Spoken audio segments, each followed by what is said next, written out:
સજા પહેલા જો એના જામીન મંજૂર થયા તો હું બધાને મારી નાખીશ.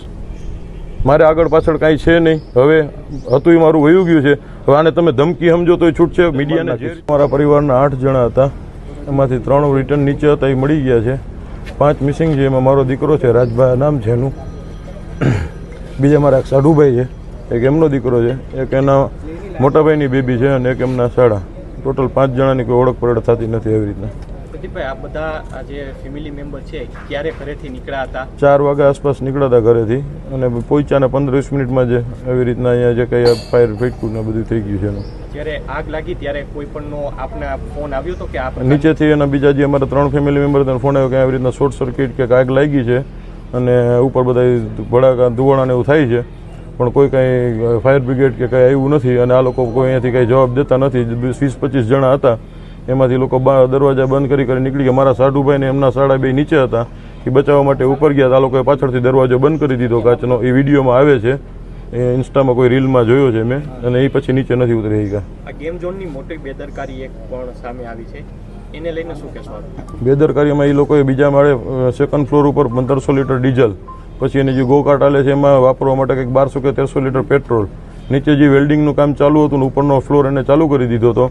એની હારોહારી વેલ્ડિંગનો તણખો પડતા જ એ બ્લાસ્ટ થયું છે સીધું, અને કોઈને બચવાનો મોકો નથી મળ્યો. 45 સેકન્ડમાં આખું બધું છે ને એ બની ગયું હતું. બીજું 4 વર્ષથી કોઈ એની ફાયર એનઓસી નથી એકઈ જાતની, અને 99 રૂપિયાની લોકોએ સ્કીમ રાખી હતી તે દિવસ. તો 99 રૂપિયાની સ્કીમ માટે જેની જરૂરિયાત છે એનાથી ડબલ પબ્લિક અંદર હતું. તમારી માંગણી શું છે હવે? મારી માંગણી એ છે કે સરકાર એને કાં તો ફાંસીની સજા દે, બરોબર છે, અને કોઈ પણ રીતનો આમાં કોઈ એડવોકેટ ભાઈઓ છે એ કોઈ આનો કેસ ન લડે, નો હાઈકોર્ટમાં કે નો સુપ્રીમમાં કે નો અહીંયા. જો કોઈને પૈસાથી જ કેસ લડવો હોય તો જે એની ફી થતી હોય નથી 2 લાખ રૂપિયા હું મારા પોતાના વધારે આપીશ. બીજું મારે કોઈ સરકારી સહાય જોતી નથી. મીડિયાની હાજરીમાં મને જે સરકારી સહાય મળશે, જેને જરૂરિયાત છે એનું આપી દઈશ. બીજું જો આ લોકો એકઈ જાતની એને સજા પડી કે એ લોકોને ફાંસીની કે 100 કોઈ પણ એને સજા પડી, સજા પહેલાં જો એના જામીન મંજૂર થયા તો હું બધાને મારી નાખીશ. મારે આગળ પાછળ કાંઈ છે નહીં. હવે હતું એ મારું વયું ગયું છે. હવે આને તમે ધમકી સમજો તો છૂટશે. મીડિયાને જે રીતના છાપવું એવી રીતના છૂટ. મીડિયાને જેવી રીતના છાપવું હોય આને જે કંઈ ચટણી મસાલા નાખીને તોય છૂટશે, અને સીધી રીતના છાપવું, બાપની વેદના સમજીને છાપવું હોય તો છૂટશે. જો આ લોકો જામીન ઉપર છૂટ્યા એટલે હું એકને જીવતા નહીં. જેમ અમારા કોઈ પરિવારના ઓળખ પરેડ નથી થતી ને એમ આ કોઈને ઓળખ પરેડ હું નહીં થવા દઉં.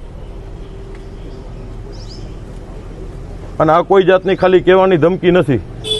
આના માટે હું મારી બધી તૈયારીમાં છું. હું કદાચ અંદર વયો જઈશ કે હું કદાચ હા એના માટે ઓળો હોય તો મારી ઉપર ભલે આવી જાય. હું એકલો જ રખડું છું, અહીંયા જ રહું છું. 98 2 42 00 041 મારો મોબાઈલ નંબર છે. પેડોક રોડ ઉપર મારો ધંધો છે, બરોબર. જેને જ્યાં મને અડવું અહીંયા અડી જાય, નહીંતર હું કોઈને મૂકીશ નહીં.